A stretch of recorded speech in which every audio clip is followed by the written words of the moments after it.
Hey guys, it's Victor, Gimme Breakman, Gimme Flakeman. Well, these days I'm just Gimme Breakman, sorry. That's an old habit. And I feel that it is my duty to comment on this this incredible win by the half Japanese, half, I believe, American. Though her father's actually Haitian, but I believe his nationality is not American. Win in the U.S. Open. The U.S. Open. In case you've been living under a rock in the sports world, what I gotta admit, I don't really follow tennis, but this is such a phenomenal story that I think it's worth commenting on, and culturally, it's very interesting to me. As a father of half children as well, I gotta say I'm especially interested in this story. So, a little background here. Many years ago. There's a story of a Haitian man who came to Japan and met a lovely Japanese woman, and they fell in love and they had 2 children. One of them was Marie and the other one was Naomi, and they took the mother's name, and she lived here until she was 4. The kids lived here for the first few years of their lives, and then and some of these facts may be a little bit off, so please do your research if you're really interested in the exact. This is not a news show, this is just an opinion, but I got to give you some background before I get to the opinion. The loud, annoying opinion. So, okay, so apparently Naomi and her sister Marie, who is also, I think it's Marie, who's also a professional tennis player, they were here until they were about 4 years old. They took their mother's name, Osaka, which is a really weird, I won't say weird name, I've never met anyone named Osaka before. It's like saying I'm Mr. New York and I'm Mr. Chicago, I'm Mr. LA, you know.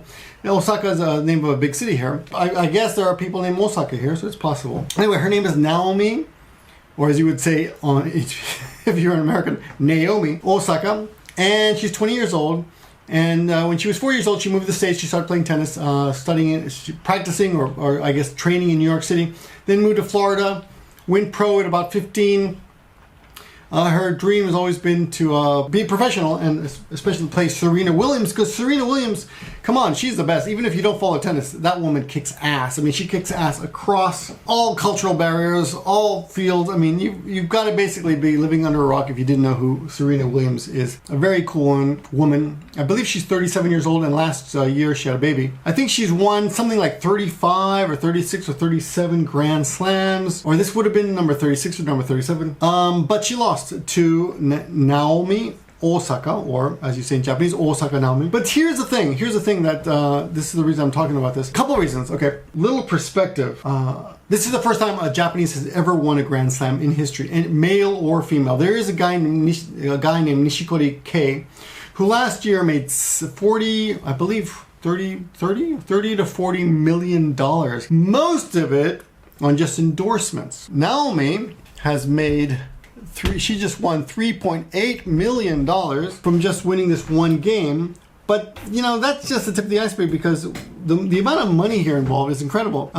She potentially could earn just as much as the guy made last year in endorsement, because she is number 1, and she's the first Japanese in history, male or female, to ever win any title this big in the tennis world.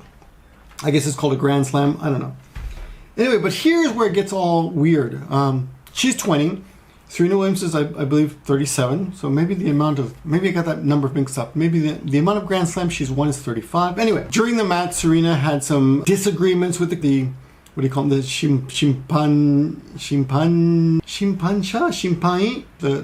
the umpires, whatever you call them in tennis. And there were some outbursts, and she called the umpire a thief, and she said, "You owe me an apology. Watashi ni ayamaranai." Watashi ni ayamare, or ayamare means, ayamaru is the verb for to apologize, and ayamare is apologize, goddammit.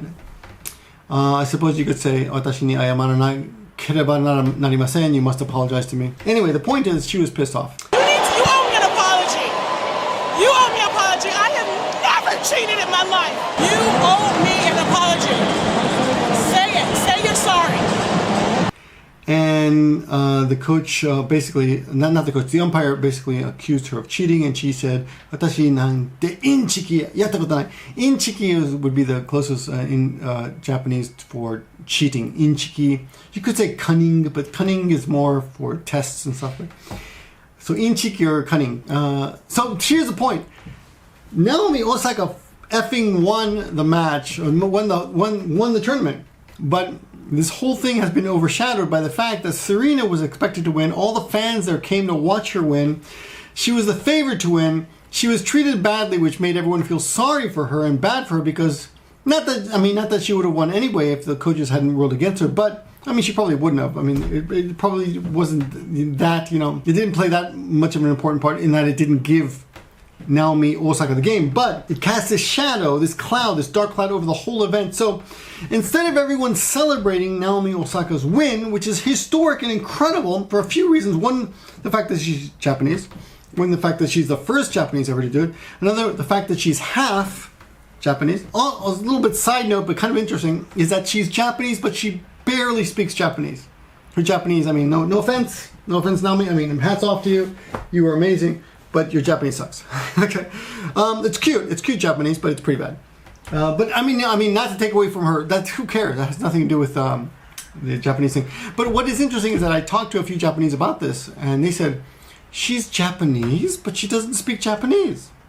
So for Japanese people, it's part of, I guess it's a big part of the culture to be able to communicate in the language, which, you know, and it's not that far-fetched or strange to think that there are plenty of Americans who would say, if you want to be American, you got to speak American. And I don't know why I did the Southern accent, but so the point is she can barely speak Japanese, but she's Japanese. They were beautiful. I saw her years ago. I actually watched her 2 years ago in a television interview. And I was impressed by the very fact that she could barely speak any Japanese at all. And when they were interviewing her on TV, and she was in Okinawa at the time, for some tournament. She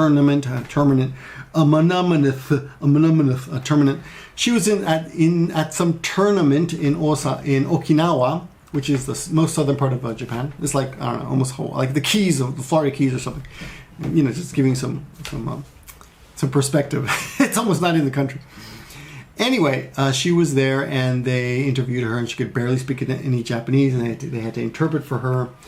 And I was like, wow, she's, you know, what a weird existence to be Japanese, be unable to speak the language almost completely. Which is just, it's interesting for me as a person, because I have two kids who are half, you know, it's interesting to me as a person who's lived in Japan for 28 years and who completely identifies with being an American.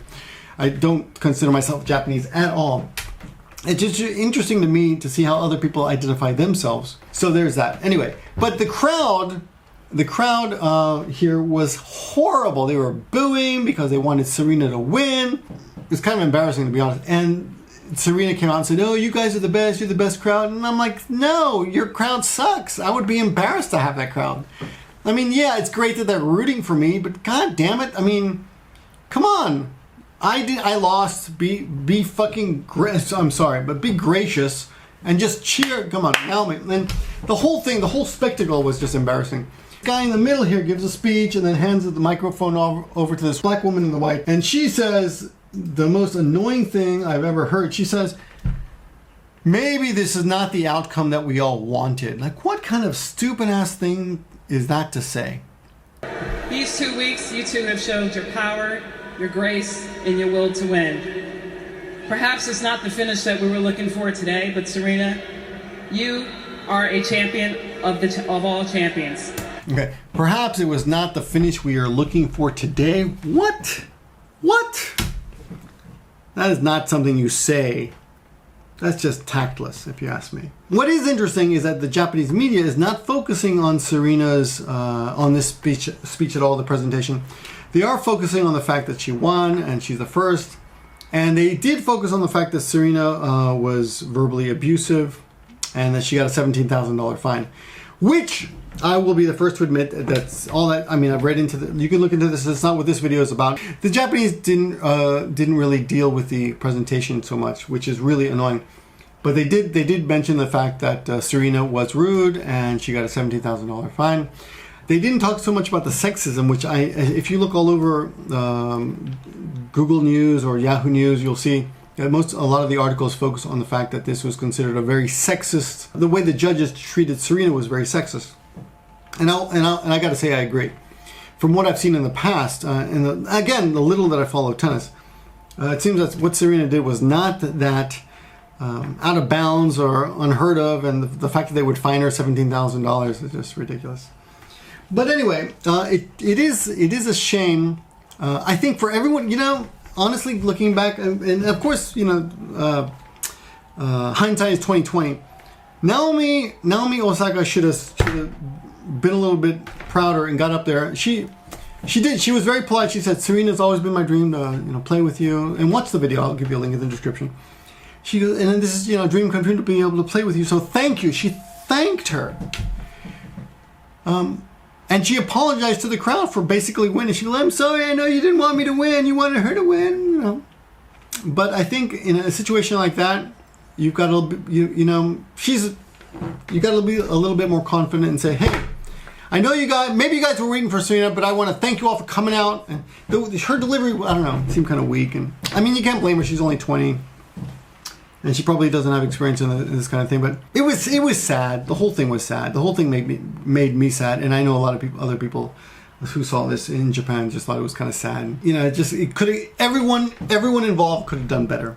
And the presenters of the prizes, Serena Williams, and of course even Naomi Osaka, who is least culpable in this whole thing because she's new and she's only 20 and she's never had this experience before. For some reason, I got to tell you, 2 years ago when I first saw her and she could barely speak Japanese, I didn't give her much hope because I thought, this girl's in Japan and she's half Japanese, she can barely speak Japanese. So for some reason, it made me think that there wasn't much hope there. But now, looking back, I see that's kind of a ridiculous opinion. The fact that she couldn't speak the language has a little to do with it. But it is a very in Japan, at least, it's a very interesting question. What makes you Japanese? And Jake Adelstein, I think, who is the famed Vice, is it called Vice? I think it's called Vice Japan? Maybe just Vice. Anyway, he wrote a book about his experiences here as a crime reporter, one of the few, if maybe the only ever foreign crime reporter in Japan. And he put out a poll on Twitter today or yesterday, asking people what they thought made someone Japanese. Was it your nationality, your race, your was it language ability? Some other things. Anyway, your culture. And the results are still coming, so they're interesting. But I will try when I upload this video, which will be, you know, of course, in a few hours. I'll try to post the results of Jake's poll in the end and links to his Twitter account in the description, so check that out. That is interesting. It does make you wonder what makes you your nationality. What, you know, how do you what makes you consider yourself something or other? I'm American. I've always considered myself American. I was born in Peru. I spent 1 year in Peru. Do not consider myself Peruvian at all. I know a lot about Peru. I love Peruvian food, great food. Pisco sours, I love that stuff. Peruvian beer, Cusco, Machu Picchu, all that stuff. But I don't consider myself Peruvian at all. I don't know who the president is over there. I don't know anything that's happening over there at all. I know the food and I know places because I visit there occasionally. But I don't consider myself Peruvian. I consider myself American, even though I came to this country, in Japan, where I live now, when I was 21, which means I spent 20 years in America, 1 year in Peru, 20 years in America, and now 28 years in Japan. But I do not consider myself Japanese whatsoever. However, well, yeah, another really interesting thing about the video, which I should have mentioned earlier, but you know, I'm making this on the fly, was the way she deferred. There's a couple things that I thought were really cool. One thing is they asked her a question about the tournament, and she said, I'm gonna ignore, excuse me, but I'm gonna ignore your question. I'm not gonna answer your question. I want to say what I want to say. And she said what she wanted to say, which seemed very Western to me. But then she apologized to Serena, or no, thanked Serena for letting her play with her, and apologized to the crowd, which seemed very Japanese to me. So you know, there's a weird dichotomy. She's got a little bit of this, a little bit of that. But she hasn't spoken about that. I don't know. It doesn't really matter. She will identify as she identifies. I don't think it's that important. I did see that Chris Everett, not in this particular video, that when she met her, she didn't know how to deal with her, so she's like bowing to her, which I'm pretty sure Naomi Osaka would have been quite fine, like the King of Wakanda, when he was bowed to by the Hulk, by Mark Ruffalo, Bruce Banner. You know, we just don't do that here. So it was completely unnecessary, but it was amusing to watch nonetheless. Anyway, the question that we all have is, who are we? And it's an interesting question to have, and it's interesting to watch it on video here with someone who has so many different parts of her. Is she black? Is she Haitian? Is she American? Is she Japanese? Is she none of the above? Another side point before I let you go, and I know I've been talking a while. I saw recently that Tiger Woods refused to comment politically about Trump because he said for whatever reason, he said, I play with Trump, I know him, I'm not going to comment on it. And for that reason alone, people said, well, you're not black anymore. You're not black because you refuse to criticize Trump. Something like that. Or something. Anyway, something about the fact that his race was taken into question simply because of his opinion, which I think is kind of ridiculous. But the future will be very interesting. We'll see what happens with Naomi Osaka. If Japan will actually welcome her as a foreigner, would be a great thing. As a father of 2 kids who are halves, I look forward to seeing that happen. But only time will tell. Anyway, let me know what you think in the comments if you have any observations. I do apologize for this video. Thank you for watching. Let me apologize for this video. Simply because it's my birthday and I just opened this and I just made 2 other videos testing out some alcohol. So if you could tell that in the video, please write that in the comments as well. I knew he was trash the whole time. I'm not trash, but I would say I'm enjoying my birthday. All right. Anyway, thanks for watching, and I'll see you guys in the next video. Bye bye. Yeah, bye.